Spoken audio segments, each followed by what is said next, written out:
अवस्था आपण समजू शकतो की काय आता त्यांच्या मनामध्ये कालवा होत असेल, गलबलून आलं असेल.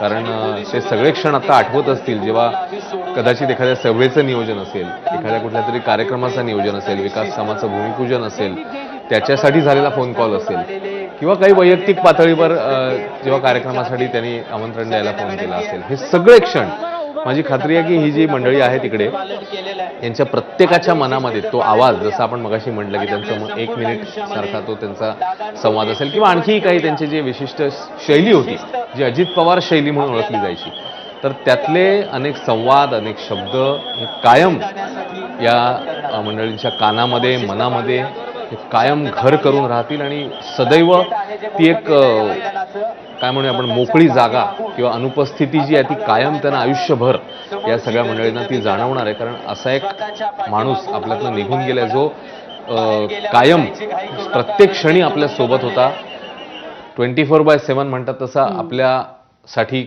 तत्पर होता आणि त्या माणसाला आपण आज गमावलं. आणि कायम प्रत्येकाला हवा असं वाटणारा नेता. म्हणजे माझ्या जिल्ह्यात, माझ्या तालुक्यात अजित पवारांनी यावं, त्यांनी इथे एखादी सभा घ्यावी, ती सभा गाजावी, आपल्याला येऊन भेटावं. प्रत्येक कार्यकर्त्याची इच्छा असायची की माझ्या घरी दादांनी यावं. पार्थ पवार सर्वांना एक प्रकारे काय म्हणूयात आपण की इतक्या मोठ्या संख्येनं, म्हणजे काल रात्री जय पवारांनी सुद्धा जेव्हा संबोधित केलं त्यांनी तेच म्हटलं की माझ्या वडिलांवरचं प्रेम आहे की जे तुम्हा सर्वांच्या येण्यानं, तुमच्या सर्वांच्या भावनांमधनं प्रतीत झालेलं आहे.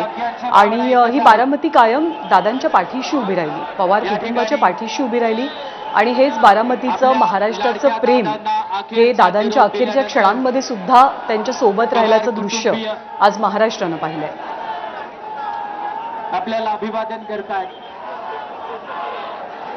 पवार कुटुंबियांच्या आदरणीय दादांच्या प्रेमापोटी संबंध महाराष्ट्र. अजितदादा इतकं मोठं व्यक्तिमत्व राजकारणातलं राहिले, पण अजितदादांची दोन्ही मुलं ही राजकारणामध्ये तशी फारशी सक्रिय आपल्याला दिसली नाही. म्हणजे पार्थ पवारांनी एक लोकसभेची निवडणूक लढवली, पण त्यामध्ये त्यांना फारसं काही यश मिळू शकलं नाही आणि मग ते अलिप्तच झाले संपूर्ण राजकारणामधनं. जय पवार हे सुद्धा राजकीयदृष्ट्या कधी आपल्याला ऍक्टिव्ह दिसले नाही, पण अर्थात जेव्हा जेव्हा अजितदादांची निवडणूक व्हायची किंवा सुनेत्रा पवारांची लोकसभेची निवडणूक होती तेव्हा सक्रियपणे प्रचारामध्ये त्यांचा सहभाग वेळोवेळी जाणवला. पण ही दोन्ही मुलं फारशी ऍक्टिव्ह राजकारणामध्ये तशी दिसून आली नाही. पण जिव्हाळा, प्रेम या दोनही मुलांप्रती अर्थात बारामतीकरांचं कायम असेल. थोडासा भावनांवर आपण आवर घालूया. आपलं प्रेम अतुलनीय आहे, आम्हाला माहिती आहे, आणि त्या भावना आपण रोखू शकत नाही हेही माहिती आहे. याची आणि याच विद्याप्रतिष्ठानच्या मैदानामध्ये म्हणजे पवारांनी ज्या ज्या महत्वाच्या संस्थांची निर्मिती बारामतीमध्ये केली तर त्यामध्ये अर्थातच विद्याप्रतिष्ठानचं एक नाव आपल्याला घ्यावं लागेल. सुसज्ज असं संकुल आहे ते.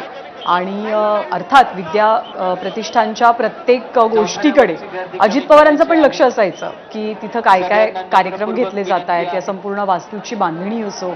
इथे दादांनी अनेक कार्यक्रम अटेंड केले असतील, दादा अनेक कार्यक्रमांना हजर राहिले असतील, काही कार्यक्रम त्यांनी त्यांच्या भाषणानं गाजवले सुद्धा असतील.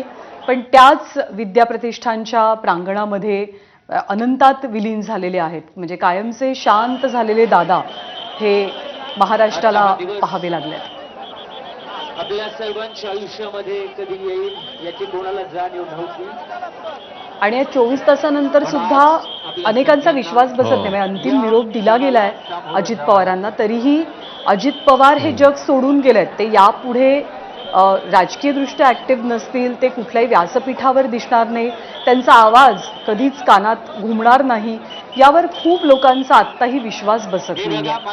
आणि काल भले भले मी पहाडासारखे लोक हमसून हुमसून रडताना किंवा त्यांच्या भावना कोलमडलेले आपण पाहिले.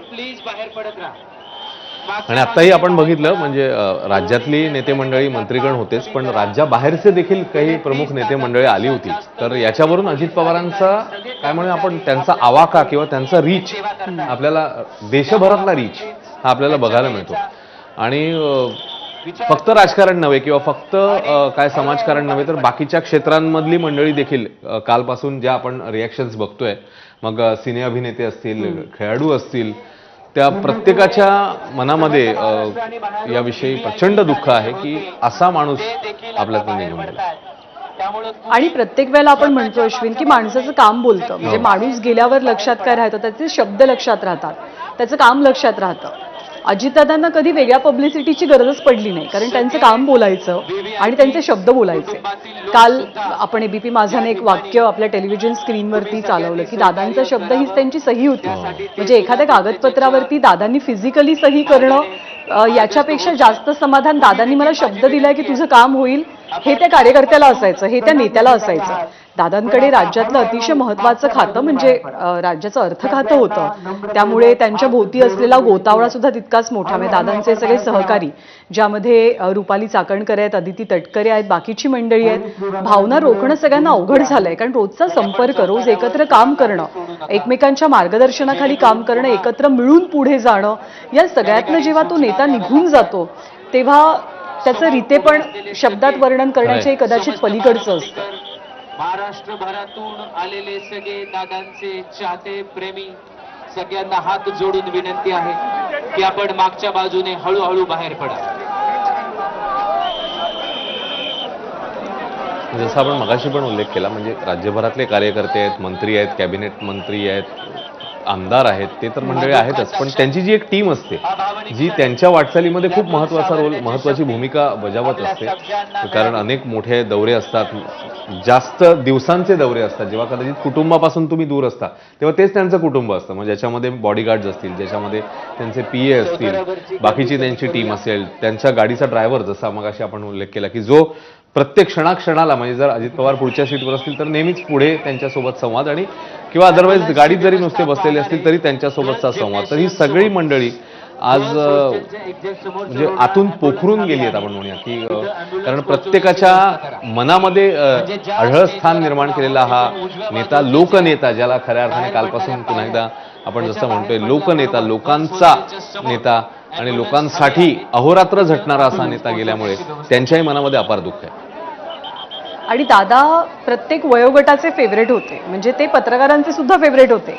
म्हणजे मंदारनी काल अनेक आठवणी पण जागवल्या, कारण पुण्यात त्यांच्या पत्रकार परिषदा जास्त व्हायच्या मुंबईच्या तुलनेमध्ये, आणि पुण्याचे पत्रकार आणि दादांचं नातं एक प्रकारे वेगळंच नातं होतं, ज्या आठवणींना उजाळा मंदारनं सुद्धा दिला की कायम ते असे करड्या शिस्तीचे दादा कायम लोकांना टेलिव्हिजन स्क्रीनवर पाहायला मिळायचे. म्हणजे पत्रकार परिषदेमध्ये कुणी वेगळा प्रश्न विचारला, खटकणारा प्रश्न विचारला, त्याला तर तिथे उत्तर द्यायचेच, पण त्यानंतर कधी त्यांनी त्याचा राग किंवा आक्रोश मनात बाळगला नाही, कधीच त्यांनी कटुता ठेवली नाही. राजकारणामध्ये एकमेकांवरती टीका करणं, एकमेकांना टोचून बोलणं, हे एक प्रकारे त्या क्षेत्राचा तो भाग आहे. अनेक नेते त्याचा वैयक्तिक आकस सुद्धा बाळगताना पाहायला मिळतात, पण अजित पवारांनी ती कटुता कधी कॅरी फॉरवर्ड केली नाही, त्यांनी कधी ती सोबत नेली नाही, आणि म्हणूनच त्यांचं मोठेपण कायम लोकांच्या मनात सुद्धा अधोरेखित होत राहिलं. आणि आणखी एक उल्लेख जो राज ठाकरेंनी काल केलेला होता तो म्हणजे जातीपातीचं राजकारण. महाराष्ट्रामध्ये जेव्हा जाती अस्मिता खूप टोकदार बनलेल्या असताना जातीपातीच्या पलीकडचं राजकारण करण्याची क्षमता जर कुठल्या नेत्यात होती तर ती अजित पवारांमध्ये होती, असा उल्लेख काल अनेकांनी आपल्या लेखांमध्ये केलेला होता. अजितदादांना श्रद्धांजली वाहताना जे त्यांनी कॉलम लिहिलेले होते त्याच्यामध्ये केलेला होता. आणि हातचं कधी राखलं नाही त्यांनी, म्हणजे निधी देताना सुद्धा कायमच हे बोललं गेलं अनेक आमदारांकडनं की दादांमुळे आम्हाला निधी मिळाला, आमच्या खात्याला निधी मिळाला, माझ्या मतदारसंघाला निधी मिळाला. आणि त्यामुळे एकदा काम करायचं ठरवलं की कुणाची भीडभाड न बाळगता, कुणाचाही दबाव मनावरती न घेता ते कार्य सिद्धीस नेणं, यासाठी अजितदादांची जी मेहनत होती, त्यांचे जे प्रयत्न होते ते अवघ्या महाराष्ट्रानं अनुभवले, आणि त्याच्याबद्दल कुणाचंही दुमत कधीच असू शकणार नाही.